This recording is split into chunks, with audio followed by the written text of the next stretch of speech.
आदाब, नमस्कार। आपका मेज़बान मैं हूं डॉक्टर मुस्तकिम राव। मानव आवाज़ सहारनपुर चैनल में आपका स्वागत है। आइए आज आपको रूबरू कराते हैं कांग्रेस अल्पसंख्यक विभाग की जिलाध्यक्ष डॉक्टर यास्मीन राव से, जिन्होंने कांग्रेस की भारत जोड़ो यात्रा को ऐतिहासिक बताते हुए भाजपा पर अपनी तरकस से कई तीर छोड़े। कहा आने वाला समय कांग्रेस का है और राहुल गांधी देश के प्रधानमंत्री होंगे। उन्होंने महंगाई, बेरोजगारी व कानून व्यवस्था पर भाजपा सरकार को जमकर घेरा। आइए सुनिए उन्हीं की जुबानी। डॉक्टर यास्मीन राव जी, आपको अभी हाल ही में कांग्रेस अल्पसंख्यक विभाग का जिलाध्यक्ष मनोनीत किया है जी। आपको कैसा लग रहा है और इस जिम्मेदारी को आप कैसा उस रूप में देख रही हैं? मैं सबसे पहले हाईकमान का आभार व्यक्त करूंगी कि उन्होंने मुझे सहारनपुर का अल्पसंख्यक विभाग का जिलाध्यक्ष बनाया है और इतनी बड़ी जिम्मेदारी को देकर उन्होंने ये समझो एक तरह से मजबूत किया है। अभी हाल ही में आपके जो पूर्व अध्यक्ष रहे हुए हैं राहुल गांधी जी, उन्होंने कन्याकुमारी से एक यात्रा शुरू की है, भारत जोड़ो यात्रा। उसको आप किस रूप में देख रही हैं? भारत जोड़ो यात्रा एक ऐतिहासिक यात्रा है जो कन्याकुमारी से लेकर कश्मीर तक गई है। उसमें सब समाज के लोग, हिंदू, मुस्लिम, सिख, ईसाई, कोई जात नहीं, कोई पात नहीं, कोई भेदभाव नहीं, बच्चे, बूढ़े, महिलाएं सब उस यात्रा के अंदर जुड़ी हैं। और ये एक विपक्ष के लिए भी सीखने वाली चीज़ है कि वो भारत को किस तरह जोड़ें, तोड़ें नहीं जोड़ें। भारत जोड़ो यात्रा से आप क्या मानती हैं, क्या बदलाव आएगा पार्टी में? भारत जोड़ो यात्रा जो है उससे पार्टी में बदलाव वाली बात नहीं है। ये तो एक समाज को जोड़ने वाली पार्टी है और रही पार्टी तो पहले से ही मजबूत है और मजबूत रहेगी। तो उपाध्यक्ष अध्यक्ष रहे हुए हैं पूर्व राहुल गांधी जी, इनके ऊपर बीजेपी तरह तरह के एलिगेशन लगाती है, कभी पप्पू कहती है, कभी कुछ कहती है, इस तरह का एक करती है। इसको आप किस रूप में देखते हैं?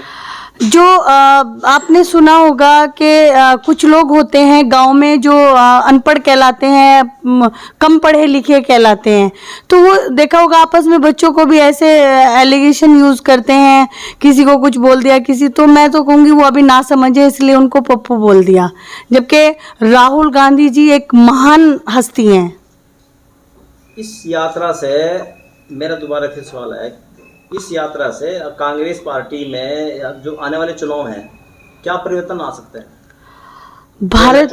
भारत जोड़ो यात्रा तो अपना में एक सफल साबित हो रही है और विपक्ष को की बात तो मैं कहूँगी कि वो कभी टी शर्ट को लेकर, कभी जूतों को लेकर, कभी राहुल गांधी के शरीर को लेकर एक्सपेरिमेंट कर रहे हैं, जिनके साथ दिव्य शक्ति हो, आत्मशक्ति हो और काफ़ी लोगों का जुड़ाव हो, प्यार हो, मोहब्बत हो, वहाँ सब चीज़ें फेल हो जाती हैं और ये सबके लिए अच्छी है।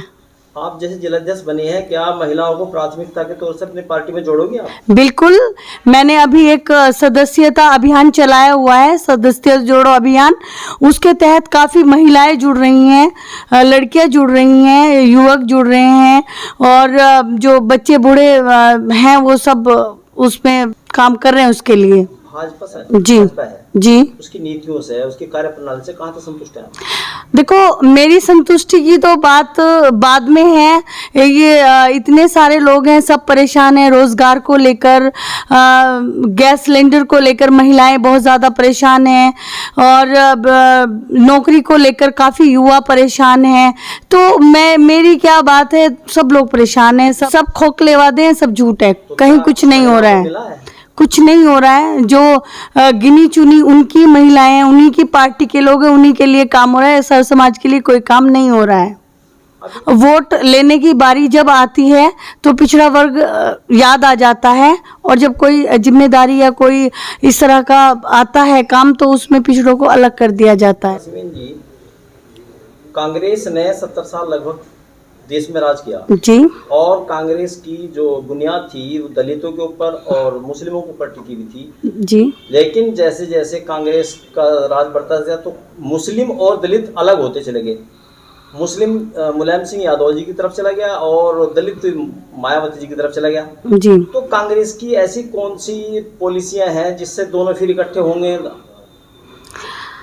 कांग्रेस एक बड़ी पार्टी है, इंटरनेशनल पार्टी है। कांग्रेस ने कभी किसी को ये नहीं सोचा कि ये मुसलमान है या ये दलित है या ये कोई और जात पात का है, नहीं।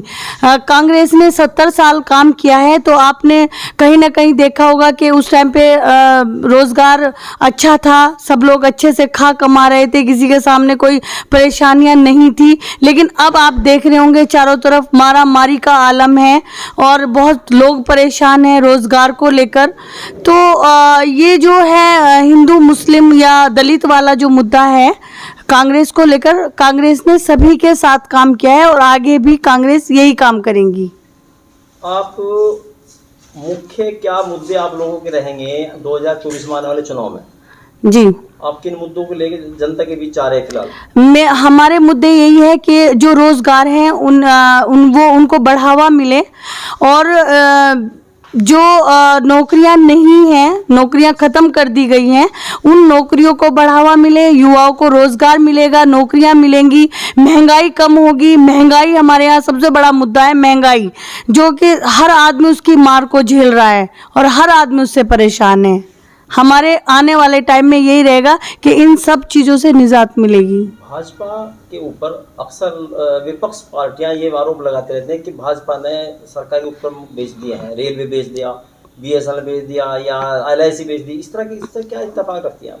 ये सही बात है कि जितना गवर्नमेंट सब कुछ था वो इन लोगों ने प्राइवेट में लाके लोगों का काम छीन लिया है और बहुत नुकसान हुआ है। डॉक्टर यास्मीन जी, अक्सर बीजेपी के ऊपर इस तरह के आरोप लगते रहते हैं कि कांग्रेस ने 70 सालों में देश को इतना कुछ दिया है और बीजेपी उसको बेचने में लगी हुई है, लेकिन फिर भी बेच पाई उसको। इससे क्या इत्तेफाक करते हैं? 70 सालों में कांग्रेस ने भारत को इतना दिया है, इतनी बड़ा स्ट्रक्चर खड़ा किया है जो बीजेपी बेचने में लगी हुई है, लेकिन उससे नहीं बिक पा रहा है। अब ये देखो कि कांग्रेस क्या है और बीजेपी क्या है। कांग्रेस तो एक भारत जोड़ने का काम कर रही है, एक प्यार फैलाने का काम कर रही है। नफरत तोड़ो, भारत जोड़ो, आओ हम सब जुड़े, भारत जोड़ो।